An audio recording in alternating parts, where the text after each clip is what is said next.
There's a generation that learned adulthood before anyone called it a life lesson. They didn't grow up with notifications reminding them what to feel. They grew up with silence. And that silence shaped a mindset most people misunderstand. Today, we label everything. We rank generations like teams. But one group sits in the middle of the timeline, rarely celebrated, rarely defended, and often misread. Generation X, born roughly between 1965 and 1980. The people who can run a meeting, or fix a broken printer and never mention it again. The ones who helped build the early internet yet don't feel the need to document their lunch. And here's the point of this video. If you want to understand resilience without performance, if you want to understand competence without applause, you need to understand how Gen X was wired. Picture this. It's 1978. You're 8 years old. You walk home to a quiet house because both parents are working. No smartphone, no cameras, no quick check-in. When you let yourself in, make a snack, do homework alone, and wait. By the early 1980s, millions of kids in the U.S. were regularly unsupervised after school. That wasn't just a childhood detail, it was psychological training.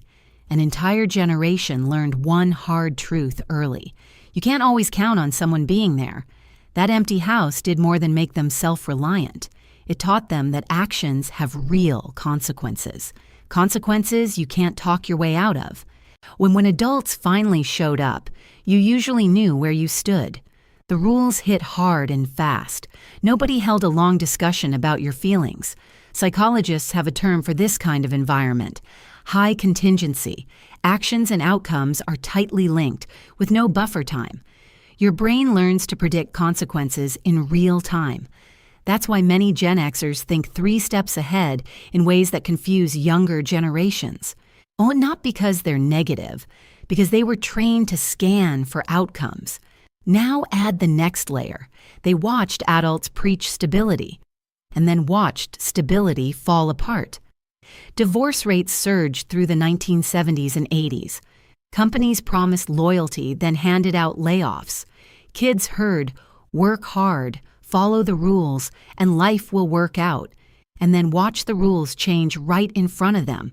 So yes, researchers might call it defensive pessimism.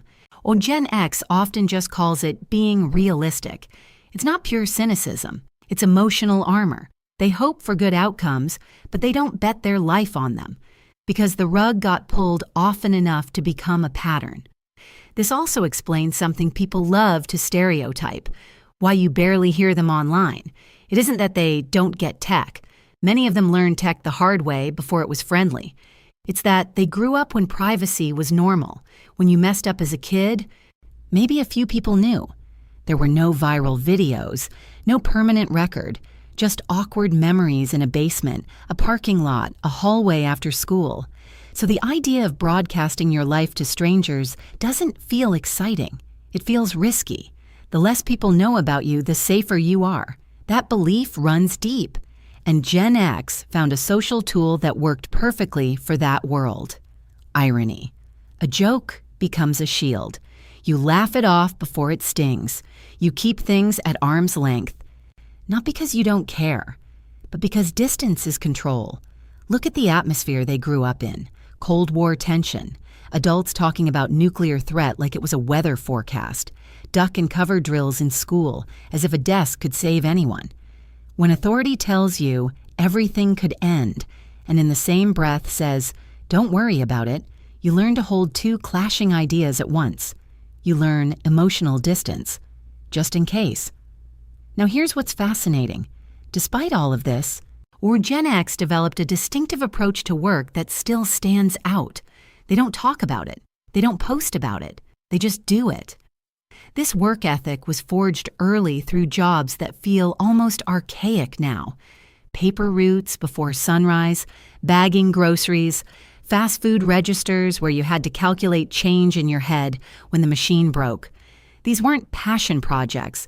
They were raw introductions to the adult world.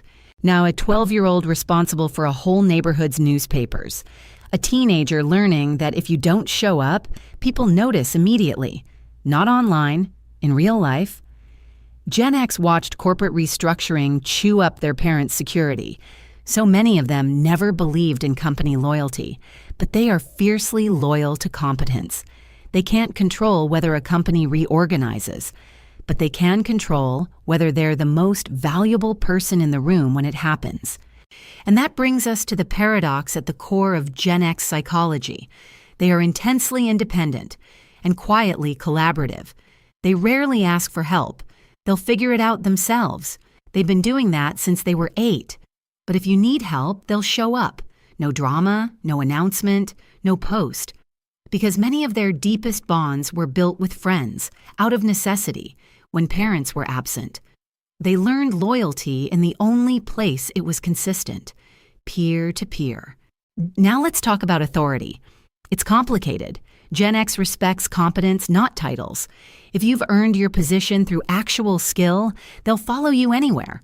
If you're just someone with a fancy title who doesn't know what you're doing, they have zero patience. They question authority because they watched incompetent authority figures make catastrophic decisions on live television. Watergate, Iran-Contra, AIDS mismanagement. On a long list of moments where adults looked certain and were wrong. And then the economy hit them again and again. The youngest Gen Xers stepped into adulthood near the dot-com crash. The oldest were finding stability when the 2008 financial crisis hit. Economic trauma doesn't always look like fear. Sometimes it looks like diversification, multiple income streams, side work, skills that transfer, not always because they want to be entrepreneurs, but because they learned that nothing lasts. Now here's where the quiet mindset adds something most videos miss. If Gen X has a superpower, it's not nostalgia. It's not toughness for its own sake. It's the ability to function without external validation. But every strength has a shadow. Some researchers have noted patterns of self-reliance that can slide into anxiety. When you don't depend on others, you also don't receive support easily. And in stressful periods, some Gen Xers report lower tendencies to seek social support. And not because they don't have people, because asking can feel like admitting defeat. So if you're Gen X watching this, here's a quiet reframe. Needing support is not weakness, it's strategy. Self-reliance got you through childhood. Interdependence gets you through adulthood. Now, if you're not Gen X and you're trying to work with one, lead one, or love one, here are 5 practical translations. This is the value you can use immediately. 1. Don't confuse silence with disengagement. And many Gen Xers process internally first. They speak when they have something solid. 2. Respect their competence. If you want buy-in, show that you understand the work, not just the vision. 3. Give them autonomy. Micromanagement feels like a lack of trust, and lack of trust feels like danger. 4. Keep praise real and private when possible. Public praise can feel performative. A direct message that says, "That saved us," means more than a stage speech. 5. If you need them to change, I explain the reason, not the slogan. They've lived through too many moving goalposts. They respond to logic, not hype.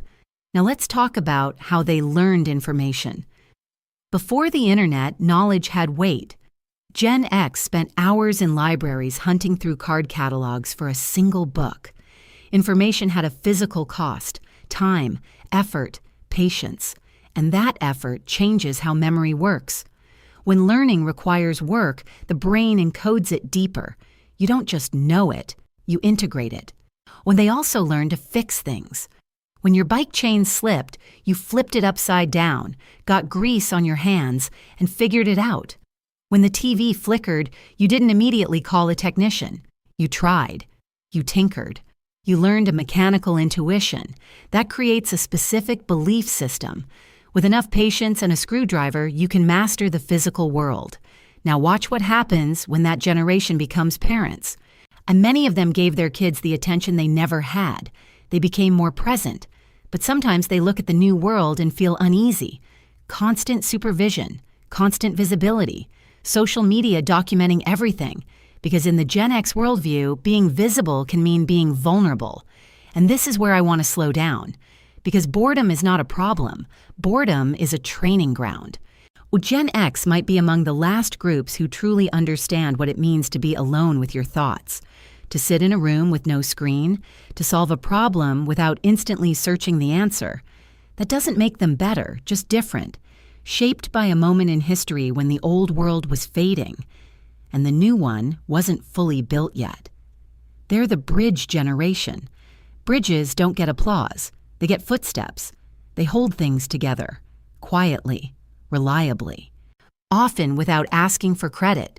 And maybe that's the most Gen X thing of all, not caring if anyone notices. Now, before we close, let's turn this into something you can carry. Here's the quiet mindset takeaway. 3 sentences. Simple. Use them this week. First, competence is louder than confidence. Second, privacy is not hiding. It's choosing. Third, strength isn't never needing help. Strength is knowing when to ask.